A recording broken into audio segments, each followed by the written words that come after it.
जय हिंद दोस्तों। जब से हमने न्यूज़ पढ़ना शुरू की है तब से लेके अभी तक दक्षिण चीन सागर का मुद्दा अखबारों में लगातार बना रहा है। दक्षिण चीन सागर में कौन कौन से रिसोर्स हैं, दक्षिण चीन सागर से में कौन कौन से द्वीप हैं, दक्षिण चीन सागर से लगने वाले देशों का क्या क्लेम है दक्षिण चीन सागर पर, चाइना का क्या क्लेम है और अंतर्राष्ट्रीय नियम क्या कहते हैं, अमेरिका इसमें इतना इंटरेस्टेड क्यों है और भारत का स्टैंड इस पर क्या है, इन सारी बातों को हम आज इस वीडियो में समझेंगे। नमस्कार दोस्तों, मेरा नाम है सोम, आप देख रहे हैं डॉक्यूमेंट्री विद सोम। तो चलिए सबसे पहले शुरू करते हैं कि दक्षिण चीन सागर है कहाँ। इंट्रोडक्शन।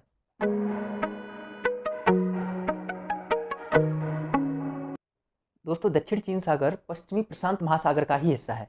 ये एशिया के दक्षिण पूर्व में अवस्थित है। ये फिलीपींस सागर के साथ में लुजोन जल संधि और पूर्वी चीन सागर के साथ में ताइवान जल संधि के साथ में जुड़ा हुआ है। ये मलक्का स्ट्रेट से लेके ताइवान स्ट्रेट तक है। इसके बीच का जो क्षेत्र है इसको दक्षिण चीन सागर कहते हैं।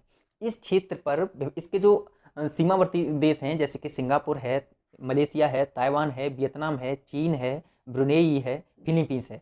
ये देश अपने अपने क्षेत्र में अपने अपने हिसाब से क्लेम करते हैं क्षेत्र को कि ये क्षेत्र हमारा है। तो दोस्तों सबसे पहले समझते हैं कि आखिर डिस्प्यूट क्या है।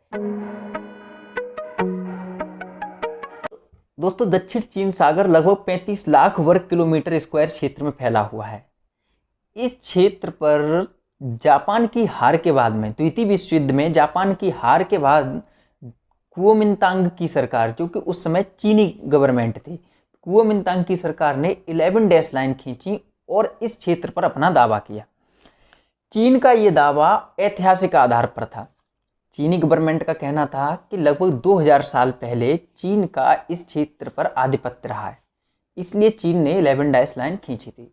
लेकिन 1949 में चीन में कम्युनिस्ट पार्टी की स्थापना हुई और कम्युनिस्ट पार्टी ने वहाँ की गवर्नमेंट पर कब्जा कर लिया। तो वहाँ से जो शासक भाग के गया जिंग काई शेक ताइवान में, तो यहाँ से ताइवान अलग हो गया और ताइवान के अलग होते ही जो 11 डैश लाइन थी उनमें से 2 डैश लाइन निकाल दी, यानी कि टोंकिन की खाड़ी को बाहर कर दिया और अब रह गई 9 डैश लाइन। और फिर 1958 में चाइनीज गवर्नमेंट ने 9 डैश लाइन के आधार पर एक घोषणा पत्र जारी किया और जो 9 डैश लाइन थी उसके आधार पर दक्षिण चीन सागर में अपना दावा किया कि ये क्षेत्र हमारा है। इन 9 डैश लाइन के अंतर्गत दक्षिण चीन सागर के वो सारे द्वीप आ रहे थे जिनमें रिसोर्स हैं, और वो क्या क्या रिसोर्स हैं वो हम आगे चल के बात करेंगे अच्छे से। तो दोस्तों, जिन जिन क्षेत्रों पर 9 डैश लाइन जा रही थी उन क्षेत्रों पर बाकी के देश भी अपना अपना दावा कर रहे थे।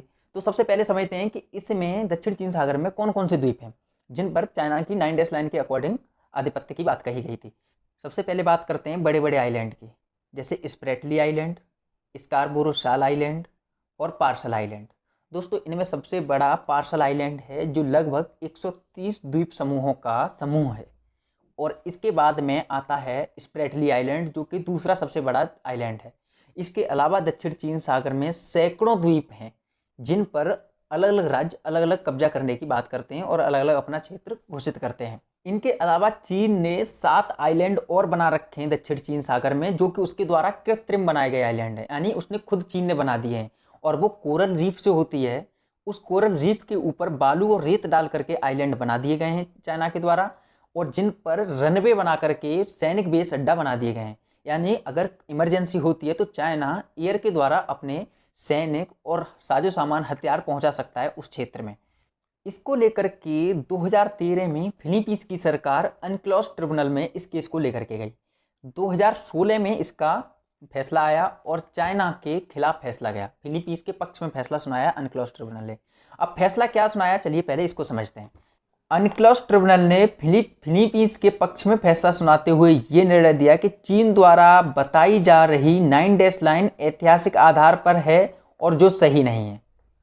चीन ने समुद्री कछुओं और कोरल रीफ को नष्ट कर अंतर्राष्ट्रीय नियमों का उल्लंघन किया है।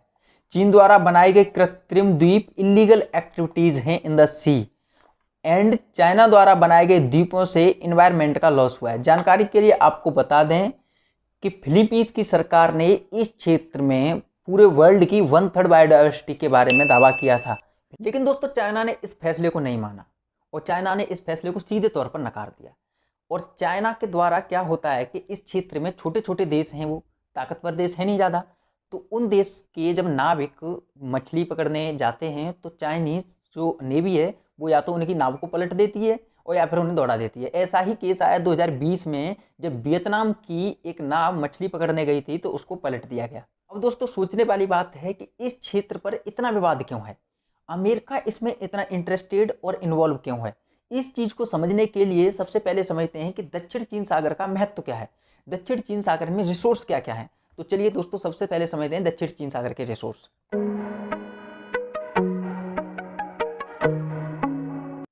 दक्षिण चीन सागर के रिसोर्स जानने के लिए सबसे पहले 3 बातों पर गौर करने वाली बात है। नंबर 1, दक्षिण चीन सागर में ऑयल रिसोर्स और नेचुरल गैस के बहुत बड़े रिसोर्स हैं। जैसे कि मैं आपको डेटा के बारे में बताऊं कि 11 बिलियन बैरल ऑयल रिजर्व और 190 trillion cubic feet natural gas है। और जो नेचुरल गैस है, कुछ विद्वान ऐसा भी बताते हैं, कुछ स्टडी ऐसा भी बताते हैं कि ये 250 ट्रिलियन क्यूबिक फीट तक हो सकती है। दूसरा सोर्स है इस क्षेत्र में मछली।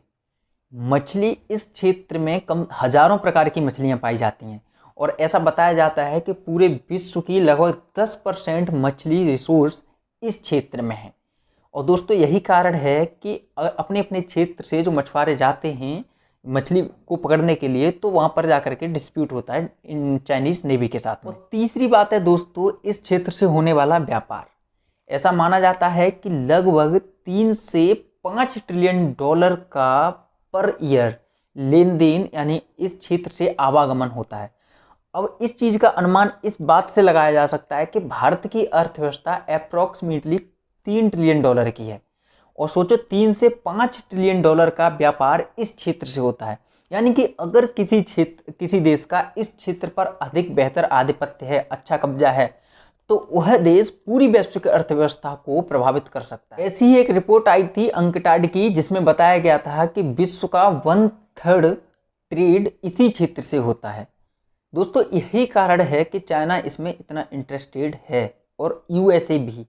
दोस्तों अंतर्राष्ट्रीय नियमों के अनुसार समुद्र क्षेत्र में अपनी मुख्य भूमि से लेकर के कोई भी देश 200 नॉटिकल मील तक का अपना क्षेत्र घोषित कर सकता है, उसमें अपनी आर्थिक गतिविधियां चला सकता है। लेकिन चाइना की जो 9 डैश लाइन है वो उसकी मुख्य भूमि से 2000 किलोमीटर दूर तक का क्षेत्र कवर करती है। ये बात सोचने वाली है कि चाइना इतने ज़्यादा पैर क्यों पसार रहा है, इतना ज़्यादा क्षेत्र क्यों हड़पने की कोशिश कर रहा है।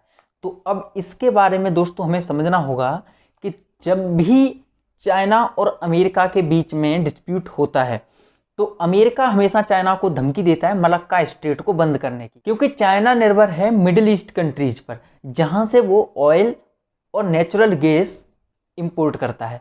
अब अगर दोस्तों मलक्का स्ट्रेट को बंद कर दिया जाता है किसी सिचुएशन में अमेरिका के द्वारा, तो चाइना का सारा ट्रेड रुक जाएगा। और चाइना के पास अगर ऑयल और नेचुरल गैस ही नहीं आएंगे तो उसके वाहन फैक्ट्रियां सारी बंद हो जाएंगी। यानी कि एक देश बिना लड़े और उस देश को पूरे तरीके से कमजोर कर सकता है, घुटनों पर ला सकता है।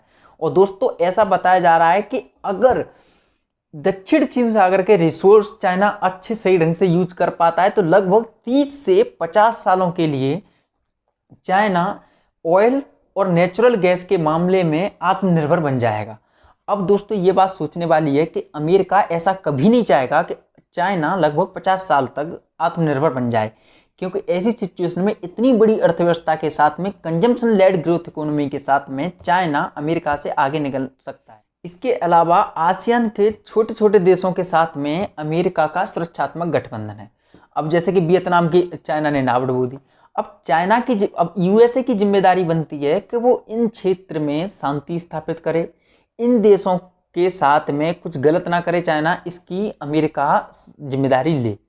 और यही कारण है कि अमेरिका के द्वारा इस क्षेत्र में लगातार गश्त लगाई जा रही है और डिस्प्यूट और ज़्यादा बढ़ते जा रहा है।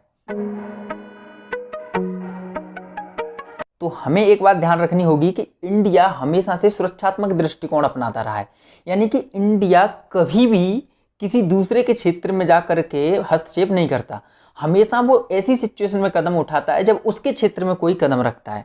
तो दोस्तों भारत ने कभी कभी बयान ये जारी किए हैं कि हम चाहते हैं कि सारे देश आपस में मिलकर के रहें, उस क्षेत्र का शांतिपूर्वक सॉल्यूशन निकले, बस। इसके अलावा भारत ने कोई प्रत्यक्ष तौर पर कोई भी बयान जारी नहीं किया। लेकिन सोचने वाली बात यह है कि भारत का 81 से 82 बिलियन डॉलर का व्यापार जो आसियान देशों के साथ में होता है वो इसी रास्ते से होता है। इसके अलावा भारत का जो टोटल ट्रेड है उसका 50 से 55% इसी क्षेत्र से होता है।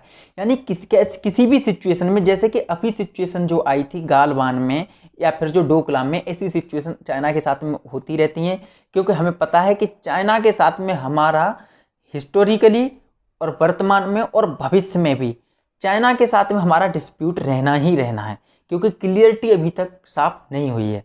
अब तो दोस्तों सोचने वाली बात है कि अगर कोई भी डिस्प्यूट चाइना के साथ में होता है और चाइना उस क्षेत्र में अगर जरा सी भी दखलंदाजी करता है तो इसका सीधे तौर पर, प्रत्यक्ष तौर पर भारत पर सीधा असर पड़ेगा। यही कारण है कि इंडियन गवर्नमेंट लगातार आलोचकों का शिकार होती रहती है। आलोचकों का मानना ऐसा है कि भारत एक क्वेड का सदस्य है। क्वेड यानी कि इंडिया, अमेरिका, जापान और ऑस्ट्रेलिया।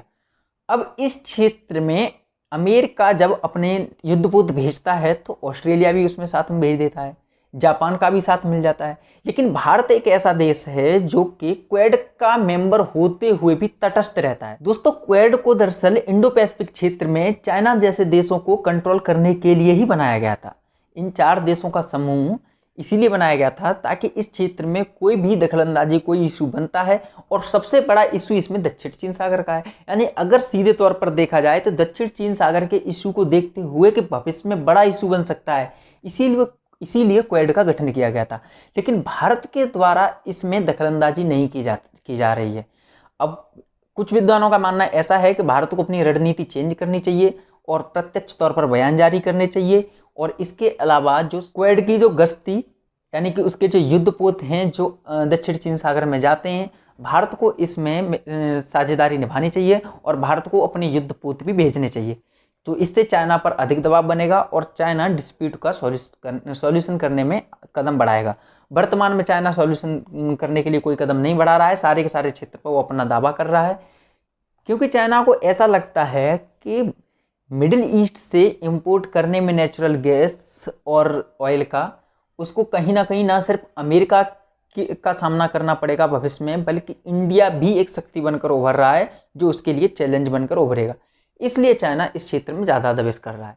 अगर आपको लगता है कि इस क्षेत्र में चाइना का कुछ हिडन इंटरेस्ट भी है या अमेरिका का कुछ हिडन इंटरेस्ट भी है तो मुझे कमेंट बॉक्स में बताएं और मेरी गलतियों को मुझे कमेंट बॉक्स में बताएं। Thank you so much.